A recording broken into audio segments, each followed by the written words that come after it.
As I got another rhyme, another rhythm for y'all to listen. I'm never quitting on my mission, I'ma roll with what I'm giving. Got some ambition, this new edition, filling positions.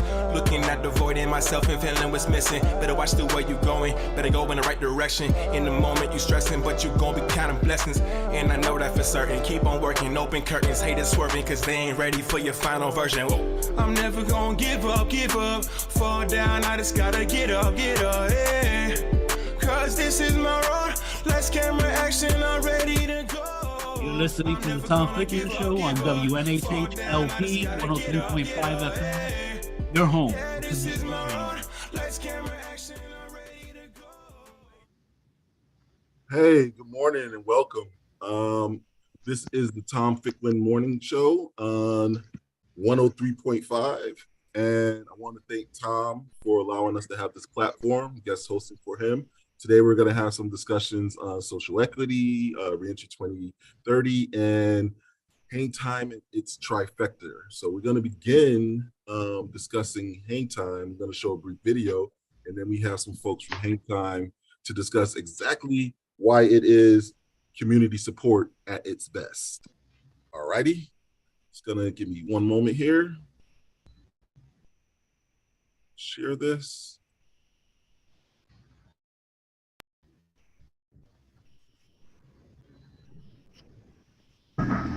Once upon a time, my mindset was just trying to make as much money as I could, as fast as I could. I sold drugs, hustling, stealing, robbing, hanging in the street. I wasn't a good person. I was in and out of jail. It was a part of the game. They was just making up my own rules. I wanted to feel like I mattered.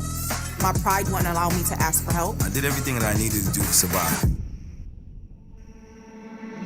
There's this whole perception about everybody can pull themselves up from the bootstraps, right?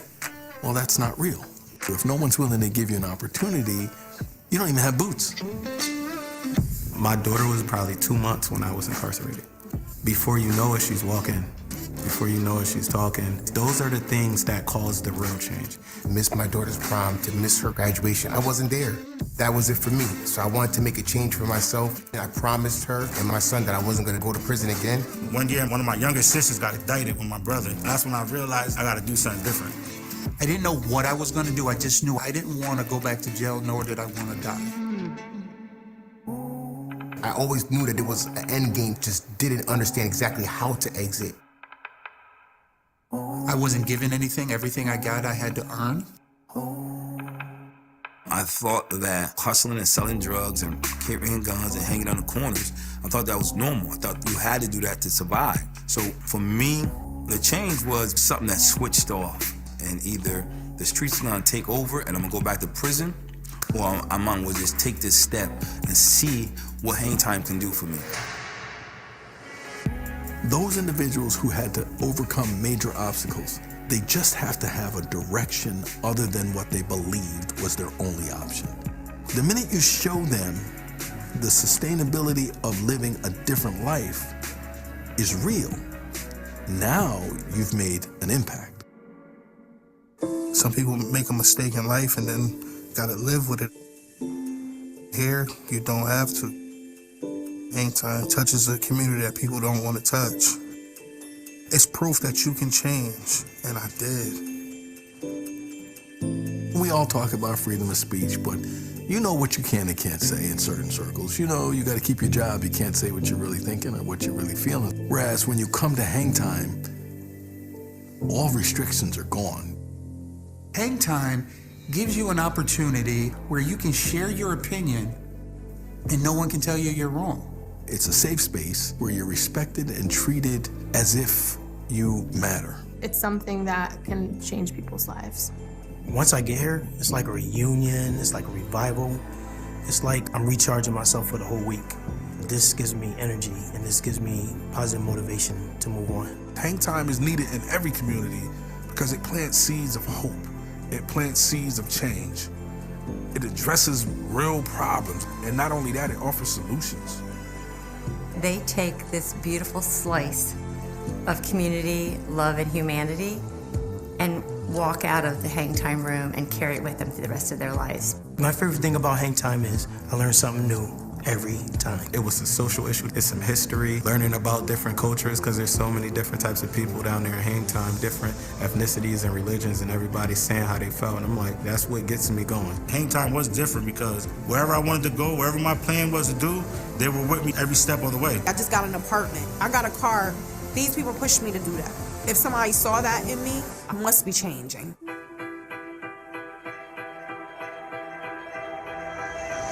If you need help, if you need a change, if you need support, someone to talk to when it comes to your mental health, physical health, education, if you need a hug.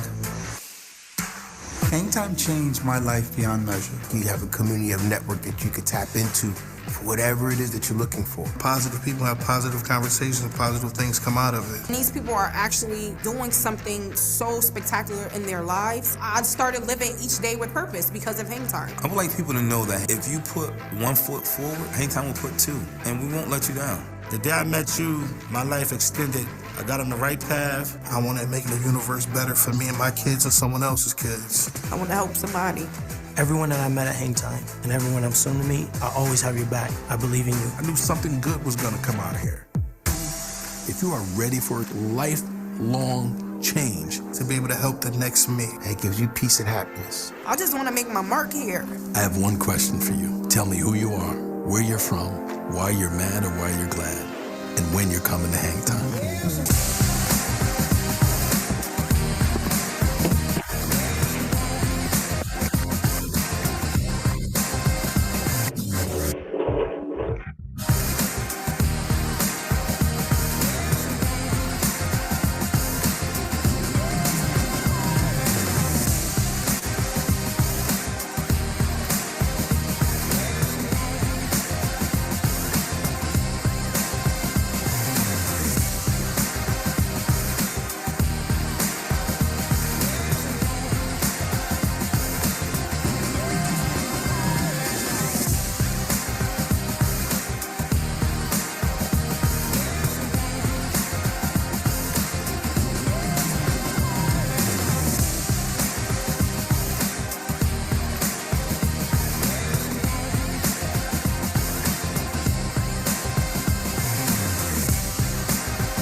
Okay, so for those who don't know, that was a brief introduction to Hang Time.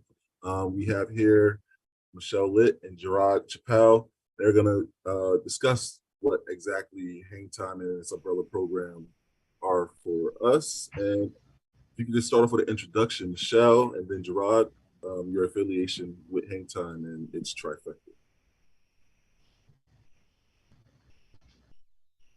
Oh. Unmuting is always helpful. Yeah, good morning, Earl. Thanks for having us. And I guess I'd start just by saying, my name is Michelle Litt. I'm the executive director of the Hang Time programs. And I would be remiss not to say a special thank you to the Larry Ficklin Show for all their past support of Hang Time, and our founder, Charlie Grady, and his youth program with the FBI here in New Haven. So thank you so much for having me today. I really appreciate it. Or the welcome. And it's Tom Ficklin. Oh, sorry. It's okay. Welcome. Mr. Gerard. Yeah. Chapel, I'm the brand man. Hang Time in Bridgeport. I'm an outworker, also a mentor for the children. Also do a lot, we're Hang Time. Okay. Hey, Gerard, you may want to close out your video because you seem to have a little lag there with your internet latency. You're chopping up. We heard every other third word.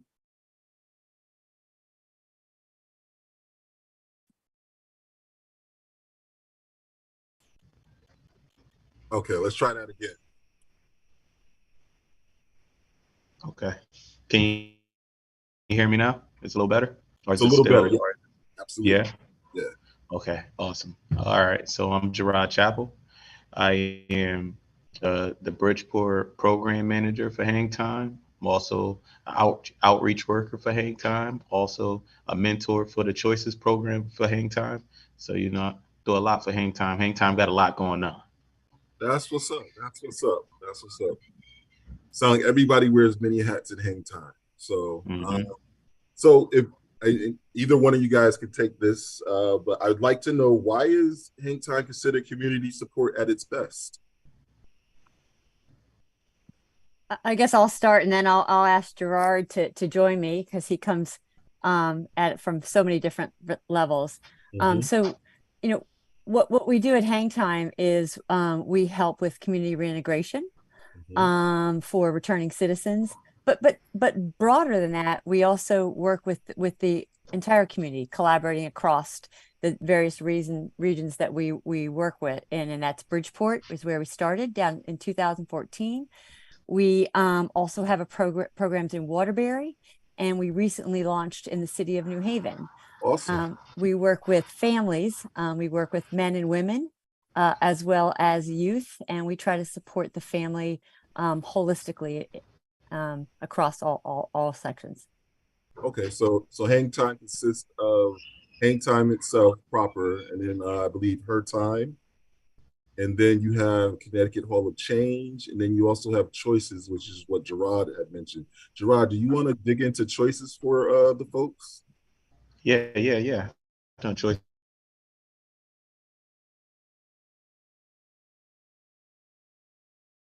We have like all different parts of the community. You're breaking up again, sir. I'm sorry. We have in the core of the family. I believe is like one of the most influential parts of Hang Time and its trifecta, because the youth is the future. They're the ones that's going to run stuff when we all go. They are the ones that's going to take over all of these values and principles that we have. They're going to make the world great, or they're going to make it worse. So we make an effort to go into so it's 39 public schools in Bridgeport, and we make an effort to go into the high schools and talk to the athletes, because they're the most influential of kids usually at the school. They're usually the cool kids, right? They're athletes, they got a little swag, they're always in a group. You never see an athlete by themselves. They always got a couple of boys with them. They always got some people with them, right? So we make an effort to go in there and talk to them, like guys from the community, guys that actually played sports and was relatively good, and talk to them about the decisions that we made that caused us to not reach our potential when it comes to these sports. The vast amount of us was incarcerated at one time in our life. So we talked to them about what happened, what we were doing, and why our lives essentially changed due to like one decision. So Choices is built off of helping the kids understand consequences and rewards, right? When you're of that age in your life, high school is a lot for kids, especially within our neighborhoods, because they're dealing with a lot. There's a lot going on within their homes. There's a lot going on in outside their homes. There's a lot going on, they girls, their boys, a lot of influences. So we just talk to them about how important it is for them to make the right choices at this time in their life, because it's going to try these specific choices is going to either propel them or stagnate their whole life at this specific moment. And we just try to bang that into their heads and let them understand, and we show and tell. We show them like, oh, listen, we all could have been NFL players, basketball players, if we really understood our potential and made choices, but we didn't. So now I try to let you understand where we went wrong so that y'all don't. We just build with the kids. So would you say that the Choices programming that Hang Time is providing consists of a couple of methodologies, one being utilizing the power of influencers like the high school athletics participants, as well as people such as yourself would be considered a credible messenger? Yes, totally. It's like, when you think about it, it's these kids are going through a lot within their life. I mean, Bridgeport can be a lot for a teen. You know, it's a lot of stuff going on out here, and it's so easily to get involved. It's easy to get involved, especially when you're influential. You know a lot of people. You end up in a lot of situations just because you know a lot of people. You know, and we're just trying to, curb these variables in their life because they're coming for them. You know, these situations are going to arise, and we're not going to be there, but we want them to kind of think forward, live vicariously through us so that they shine and thrive because it's some awesome potential in Bridgeport. And we just want us to shine, but not even just Bridgeport, Waterbury, Hartford, New Haven, everywhere in Connecticut, man, there's so much potential, but we never get the opportunity to shine due to the dumb decisions that we make at a young age. It's even more so important, I think, when you're making these decisions, because unlike when you and I were young and making poor decisions or choices, you didn't have social media to put it, and to record it for prosperity and perpetuity. So that's another thing I would assume that you guys are talking and referencing about the importance and how to adequately use or effectively utilize their social media so as not to hurt them in the future, because once it's on the internet, it's there forever. And then with that, once you answered that, I'm going to go to Michelle just to briefly talk about the Connecticut Hall of Change. Yeah. Thanks.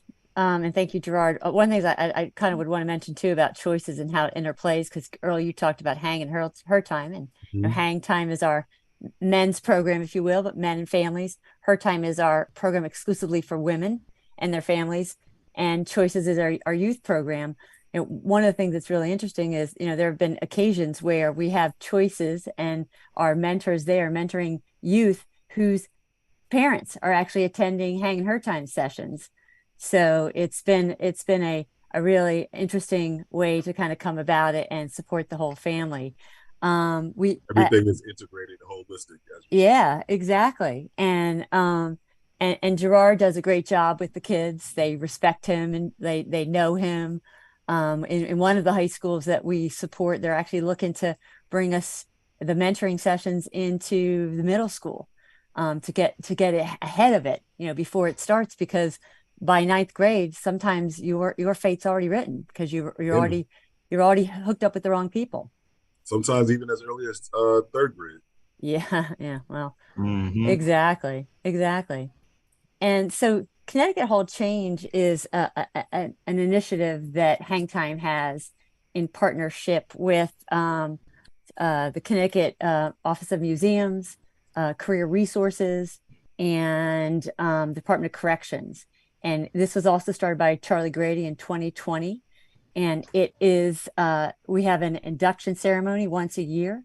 And this ceremony recognizes 8 individuals in the state of Connecticut who have been formerly incarcerated, but have made significant contributions to society and the communities they once violated since they came home.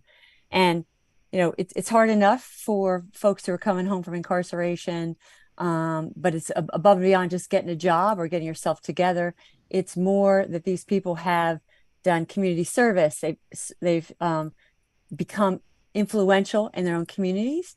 And there are 8 of them every year that represent the 8 counties of the state of Connecticut. We're doing it for the 3rd year this year. And not only do these individuals go out and speak to the Department of Corrections and police departments to kind of humanize the inmate experience and educate people, their likeness is put into a museum. It's the Old Newgate Museum, which is that was the first prison in the state of Connecticut. But they also serve as inspiration to others in the community that, there is life after a mistake. And it's been a really great program. We have 8 individuals that are getting recognized in September. And 3 of them actually are from the city of New Haven. Oh, that's awesome. Yeah. I can recall meeting with Charlie back in like 2016, 2015, and he was telling me about his ideal about the Connecticut Hall of Change, and to see it come to fruition and be in his 3rd year is amazing. Yep. And what's really been interesting about it is that it's gotten some really positive traction around the country. Right now, Charlie and one of our former our first class of inductees, Dr. Antoinette Glenn, are moving the program forward in the state of Maryland. So it could very well be that, you know, in the next year or so, there could be a hall of changes in many states.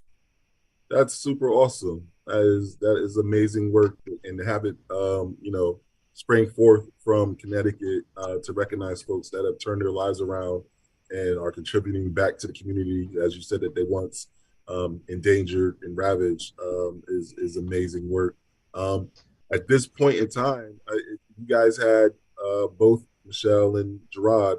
You had one thing to leave folks with regarding hang time. What would that be?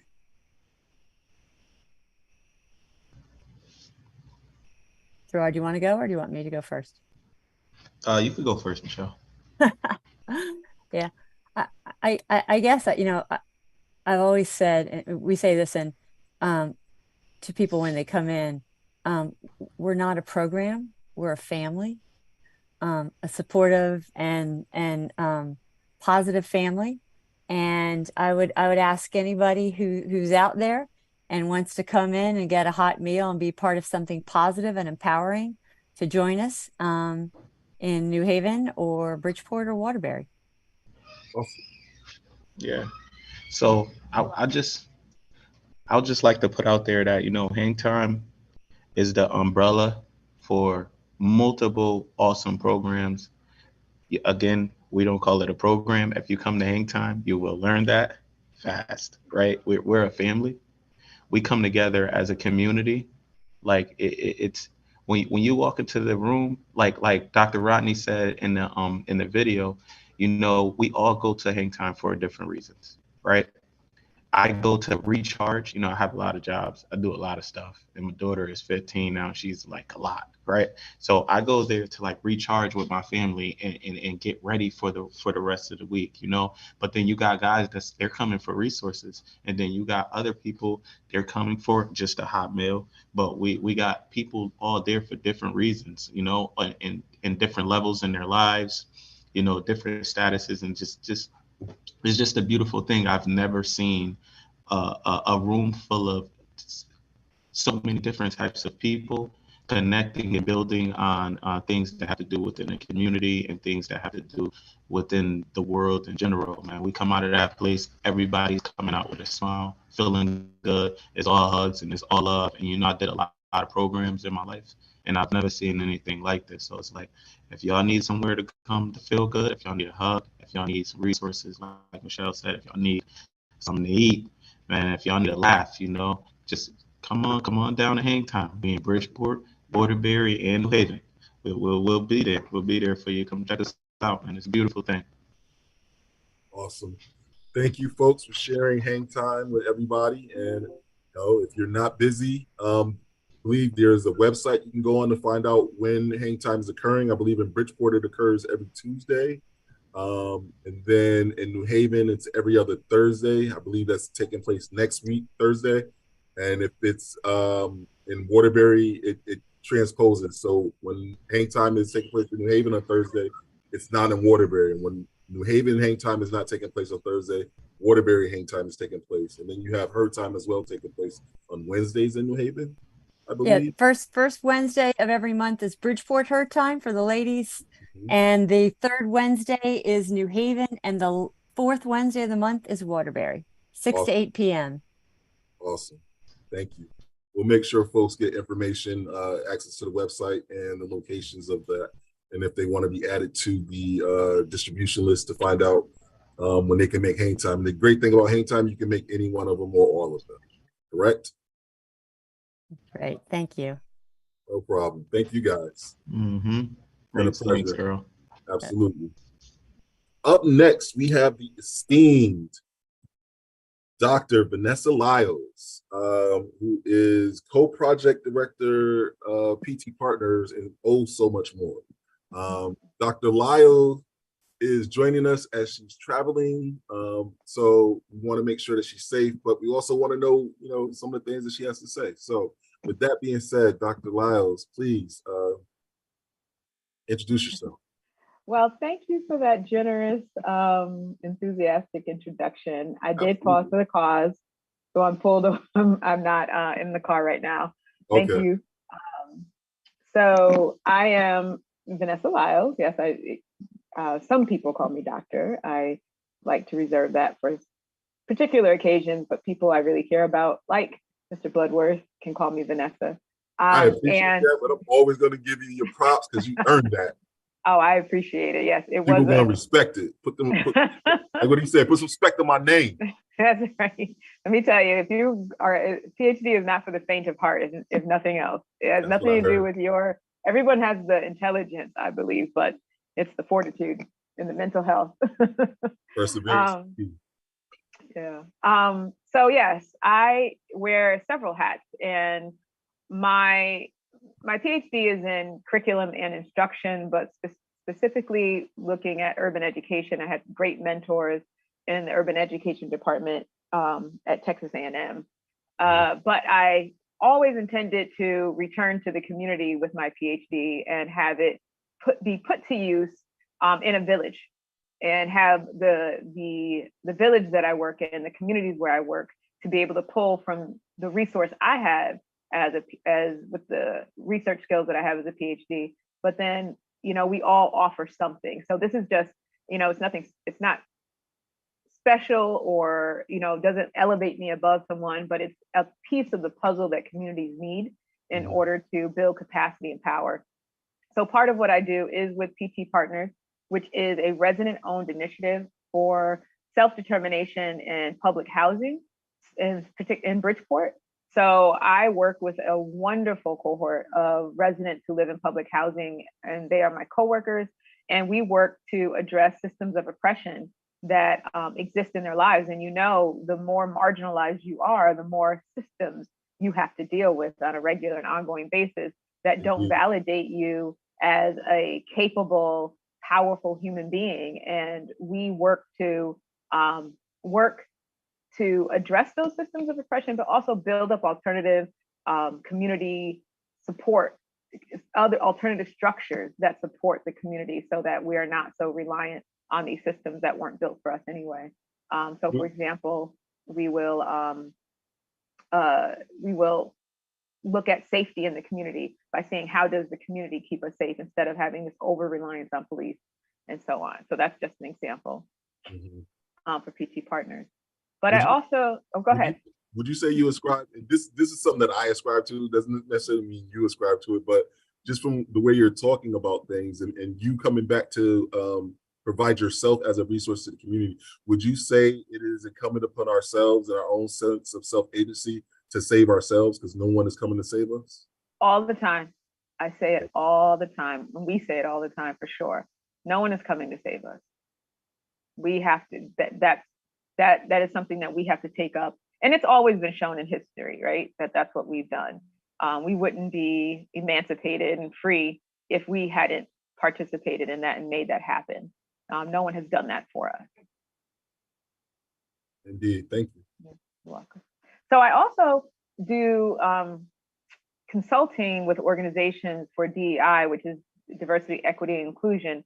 And that's like a shortcut way of saying that, really looking for to help organizations understand how they should embed inclusion, diversity, and equity into their organization. So that's how I got in with United Way, with the Social Equity Council reinvestment dollars that they have to put into Bridgeport and Stanford.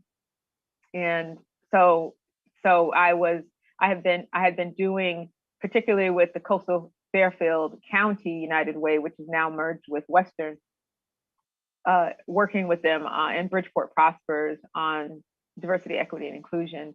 And when the notice of funds came through and United Way applied, I had a discussion with them that this funding, this reinvestment, would be funding that the community needs to inform, and not a large nonprofit that this funding you're referencing, is this the revenue from, or the taxes from legalized cannabis? Yeah, so I can talk a little bit about that if that's okay. Yeah, absolutely. Yeah. So so the state of Connecticut, as some of you know, back in June of 2021, legalized effectively adult use of cannabis in the state of Connecticut. And with that, because it is legal, it is an income or a monetary endeavor, a business for people who have the opportunity, and the state of Connecticut would tax that business. And those tax funds have been designated as a part of the law, to return to communities that have been harmed most by the war on drugs. And so part of the legislation allows for, like I said, the business of cannabis to happen in the state. It also allows for the legal use with parameters for cannabis in the state of Connecticut. But it also has allowed for a percentage of those funds to return to the community. And what the Social Equity Council has decided is that it would return for this pilot year to nonprofits in the state of Connecticut. And so for this year, the council, which is made up of different appointed representatives throughout the state, the council has made it so that the pilot funds of about $6 million gets reinvested into several communities. And among them are Bridgeport and Stamford, which the United Way of Coastal and Western counties, this area, they cover. So they are tasked with reinvesting approximately $1.8 million into Bridgeport and Stamford. And so United Way isn't necessarily, or has not been in the business of reinvesting money with people directly from the community making the decisions. And that is something that United Way and myself have discussed, and they agreed to that this funds should be decided, where these funds go, it should be decided by the community. Indeed. So go ahead. Mm-hmm. No, I was saying indeed. I'm a firm believer also of, if you're not at the table, you're on the menu. So it's good to have the community at the table. Yeah.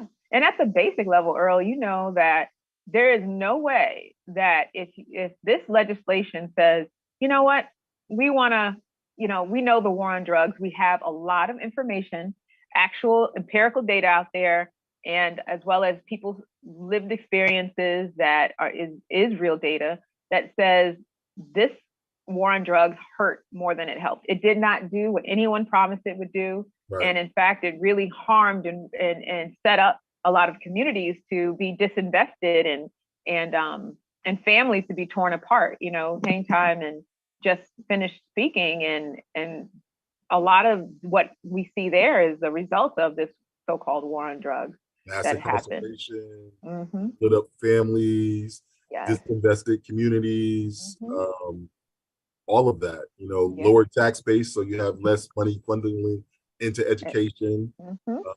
So yeah, a number of damages were done based on those policies. Yeah. And this fund is to be reinvested into reentry programs and the like, as well as youth and education programs. But these programs must be focused on community.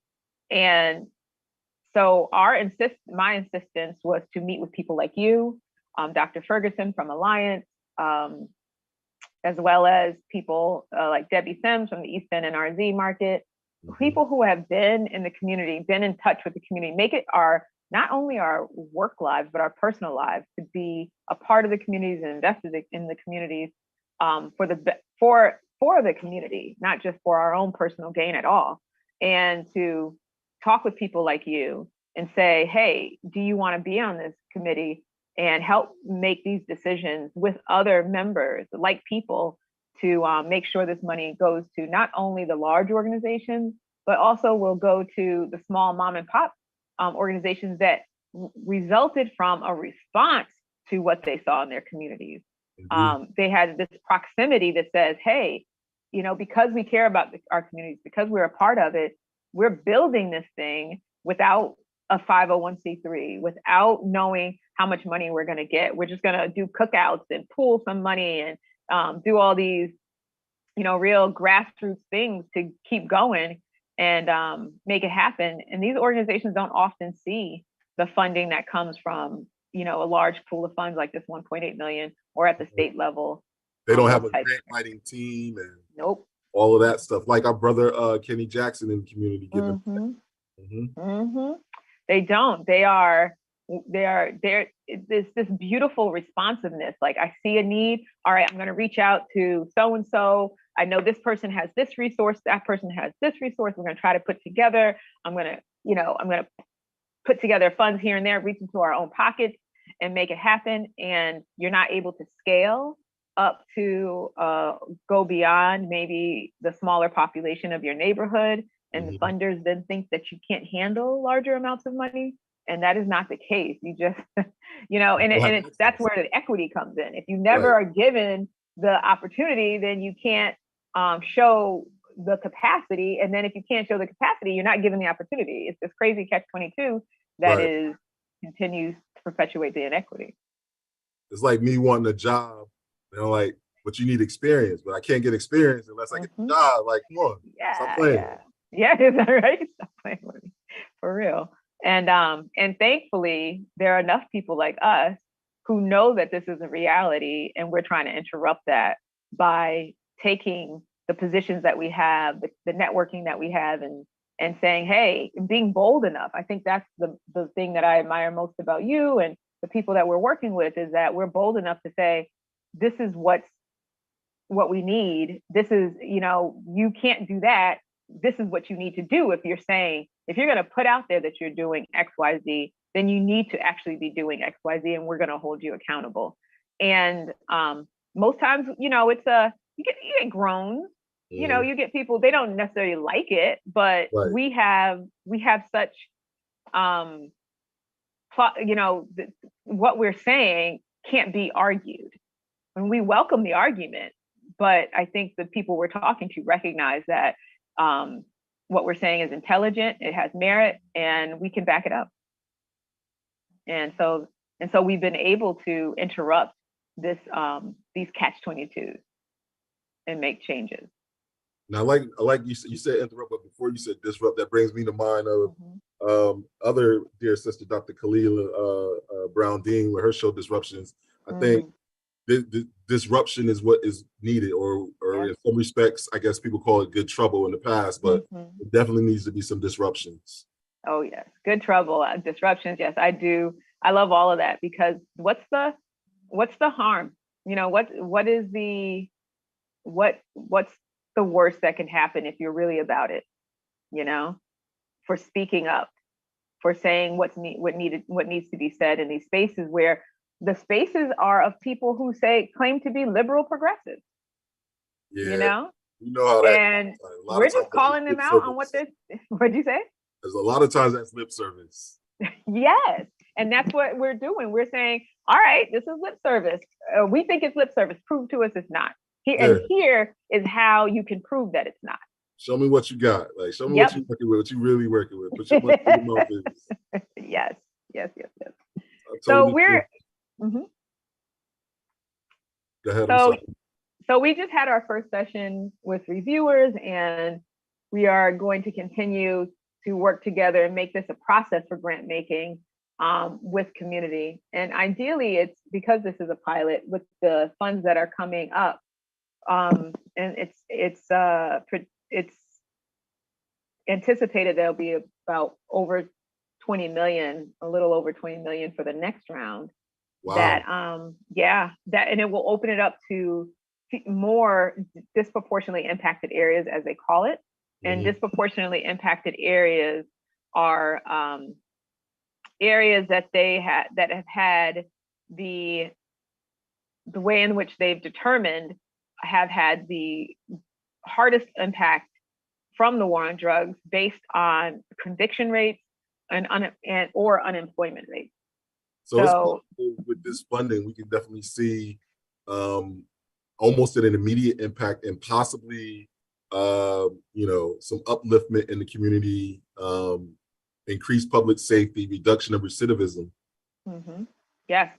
and it should be. And I hope, I'm not sure of this, but I hope the council is really looking for that, looking for there. There will be some reporting required, but I hope that there is an effort to take this cohort of grantees and say to them, show me what you're working with, show me what you got, but not in a way that is just a lot of paperwork, but not real evidence. But going into communities, or giving further assistance and resources beyond the dollars, helping them build capacity, technical advisement. Yes. Okay. I really hope that that's something that happens, and something that we as a review committee can actually say we'd like to see some of the dollars be put towards. I mean, they don't necessarily have to listen, but I think if they have a forum that's pretty much open, and you can always get feedback. They seem to have a good feedback loop, and you can look and see what representatives in your area are on the Social Equity Council, and then you can say it to them, and they can bring it to the Social Equity Council. And from the meetings that I have listened to and the minutes that I've read, there seems to be some of that happening with some of the council people or the representatives talking about what's important to the communities. And we need to just take this as an opportunity to do more of this, a lot more of this. No, I agree. With that being said, I got a couple of minutes left before we sign off. I want to know if Gerard or Michelle, who are still with us, if they had any questions for Dr. Lyles.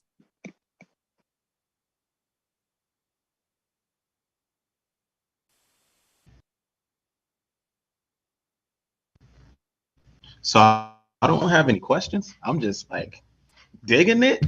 Like that's awesome, man. It's a beautiful thing, man, because as a youth, I remember a lot of people going to jail for selling weed. I remember that. And it's awesome that if there's monies that's coming back in the community that can help, that can help, because weed is the dumbest thing to go to jail for, and lives was changed over people, selling weed. And I'm just glad to hear about this grant, man. It's awesome, especially it's coming to Bridgeport. That's awesome, man. It's almost like a hang time session. You learn something new, huh? Yeah. I'm sitting here like, what? This is crazy, man. I would never expect it. I would have never expect that's the thing. And I'm glad that that's the thing. And I hope it's more things that can come into our communities that, that affected us so broadly. Thank you. Agreed. And it's up to us to make sure the dollars really is used as intended, and doesn't just become another state grant. Yes, for sure. I agree with everything that's been said thus far. I want to thank our guests from Hang Time, Michelle Litt, Executive Director, and Gerard Chepo, and Dr. Lyles from PT Partners, amongst other things. You guys are doing great work in the community. Keep it up. We need all the help we can get. And again, as I say all the time, nobody coming to save us, we gotta save ourselves. So let's get to it. That's right. Thank you so much, Earl. I appreciate this opportunity. And thank you for all you do. Thank you. Appreciate that. Thanks, Earl. Appreciate it. Peace. All right. Thanks, Peace, Earl. guys. All right. So our last little bit of time, I just want to bring attention to an initiative from CSG. Reentry 2030 is discussing successful reintegration for every person. Their vision is Reentry 2030 is a national initiative that aims to dramatically improve reentry success for people exiting prison and those under supervision. And they are committed to a future of reentry that is human-centered, where state leaders incorporate the perspectives of people who have gone through the reentry process to design reentry systems with their needs and the barriers they face in mind. This is necessary to understand and overcome longstanding inefficiencies and fragmentation in reentry services and policies.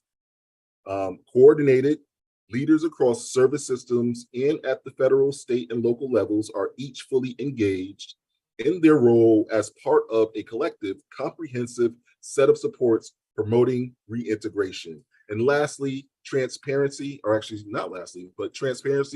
States set public goals and metrics and report out regularly and consistently on progress. And lastly, equitable. Data-informed decisions drive investments to the people and communities with the most need, which sounds like a lot of what's been going on in the state of Connecticut, but it looks like Connecticut is going to possibly get more involved by signing on, hopefully, with this Reentry 2030 initiative. There's a meeting coming up, I believe, with the Reentry Collaborative and those other folks that participate in all things deriving of reentry or justice impacted folks sometime this month in August. More to come about that. But lastly, before we go, I just want to share a quick reentry perspectives video from the folks at Reentry 2030.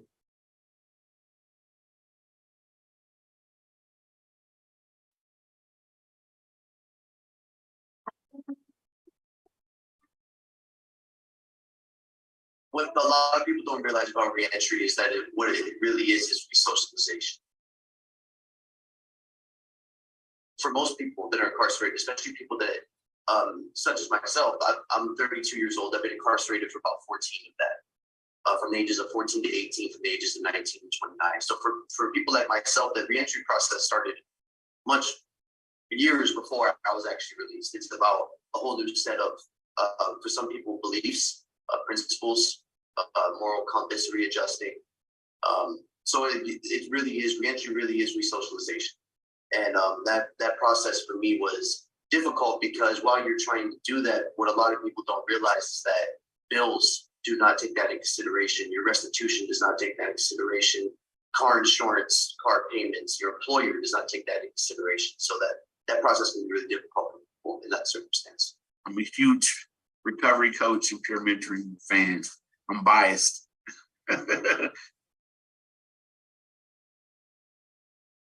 When it comes to peer mentoring and recovery coaching, I think myself and my colleagues are doing exactly what we wanted to see happen to us. Everywhere I go, it's almost like, hey, John, we need like 3 more of you because you've helped these guys out so much. And that's really not really patting myself on the back, but I am proud of it. But just knowing where I came from and how hard it was for me to reintegrate back into society and to be able to get a little bit of education and come back inside the prisons where I was incarcerated. You know, I work in the same prisons I was incarcerated at. So, which is a huge, huge deal. And if nothing else, just those guys seeing me and knowing that I slept in the same bunk, I ate the same food, I had to deal with the same officers, that I had to do those things, and I made it. All right, folks, our time has come to an end. It's been really great.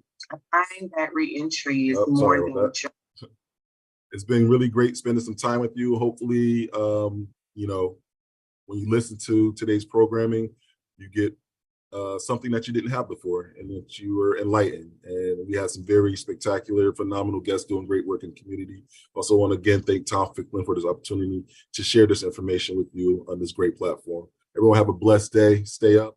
Remember, ain't nobody coming to save us. We got to do that ourselves. Thank you.